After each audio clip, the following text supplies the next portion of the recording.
tie the Stewart spider. The hook I'm using is a camisand. It's a B170, in this case a size 14. Now you could easily use, I like the 160, which is a short shank version of this. It's up to yourself. I use both, but this is for this fly I'm going to use the standard shank. So it's a B170 size 14. Thread, I'm just going to be using a brown thread. Now I'm going to wax the thread first. Just run your wax through. Now this is not the traditional way of tying this fly, this is the way I tie it. There is a traditional way of doing it, but it's up to yourself. You can copy mine or you can try the traditional one. Now put down a layer of thread all the way along until basically you get in line. When you let the bobbin go, it's in line with the point of the hook. The waist piece I'm going to wax again and leave that as basically a support for the hackle. Now this is a starling feather or starling bird, or we would say in Scotland a stucky. Now I'm going to use this feather, especially the one you see there, for the hackle. It's a body feather, and I'm going to tie it in by the tip and then wind it up. The first thing I'm going to do is, you've got the feather there, I'm going to remove or open out the area where I'm going to wind to, which is that point there. Then I'm going to draw back the fibres, not remove them all, just leave some of the fluff at the back, because this acts as a small handle for you so you can hold the hackle. Then I use a small pair of hackle pliers, so I grab the very point of the hackle and then draw back the fibres. We tie in the tip. Now I'm looking at the front of the hackle, the good side, and then I'm just going to wind the thread all the way up, stop it about a mil from the eye. Now what I do here then is I'll lay the thread, the waste piece of thread, along the side of the stem, and then roll the hackle round the waste piece of thread, and that there basically strengthens it up. You could air it out, or you could lift the fibres to come on one side, it's up to yourself. And all you're going to do then is quickly run the hackle all the way up to the eye, and then the very last point here, just make sure there's nothing going forward with the eye. Bring the thread up, 2 or 3 turns down. Now your waste piece of thread is still in with the stem. Draw back the fibres, it's going forward. Just form a small head. And at this point I like to wax the thread to make sure there's plenty on. And then I'm going to whip finish. 1, 2, 3, 4 is plenty. Now there's a wee build up of wax there, just clean it away with your finger and with a nail. And then trim away your thread. Trim away the waste piece of thread and the stem, which are together. And there we are. And that there is your Stewart spider.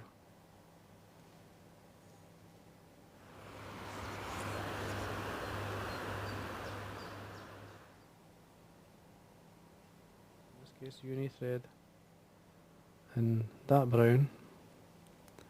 I'm just going to take the thread down until it's in line with the point of the hook, and then I'm going to remove the waste piece. Just simply either cut it or break it away.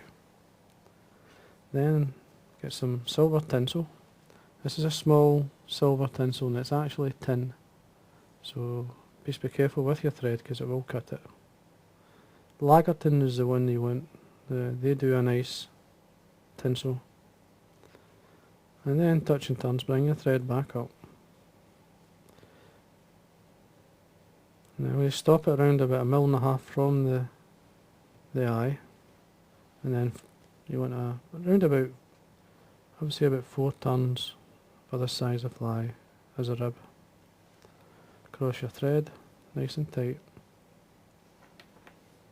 and then remove the excess. Now it's important that you tidy up at this point. Take your thread down, come back up. Now I'm going to put wax on the thread.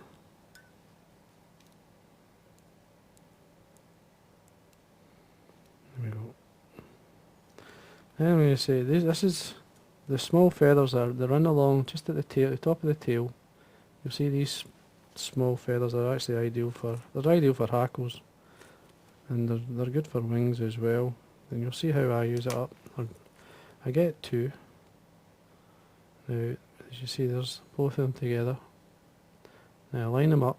Now I'm looking just now at the good side. I get the length, which is to the line with the barb, just slightly by it. So I open out that area with the both feathers. Now there's the wing length I want. There you go, that's the wing length. And then I want to have enough hackle, so I open out the area. There's enough hackle there, and then I remove not all the fluff, because I use that as an aid or a handle so that I can hold the feather. There's a couple I don't like there, so I'm going to take them out. Then I'm going to get both feathers, or turn them round so that they meet.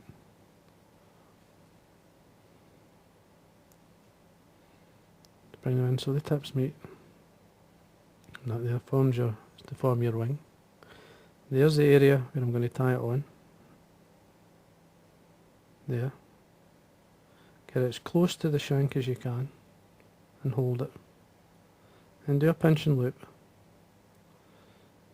2 or 3 turns just to see how it's sitting. Yeah, that's ideal. That's exactly the way I want it. Now you'll need at least 3 or 4 turns. Then lift the hackles, the stems of the feathers, and bring your thread to the front. Then just simply draw back the fibres, holding both stems. You're going to wind these. You're only going to get a couple of turns to form the hackle towards the eye. Nice and tight. Take the thread down, then fold the stems back. You can now break these two off.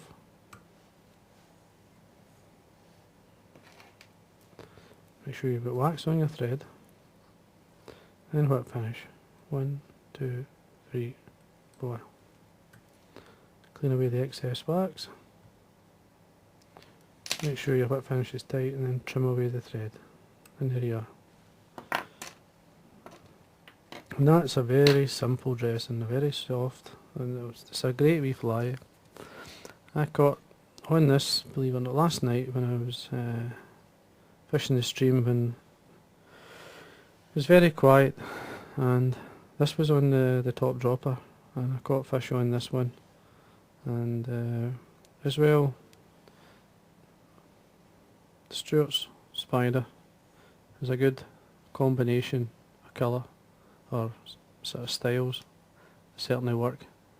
And as you can see, if you're right into your wet fly fishing, I would reckon you should really have you should have these 2 dressings.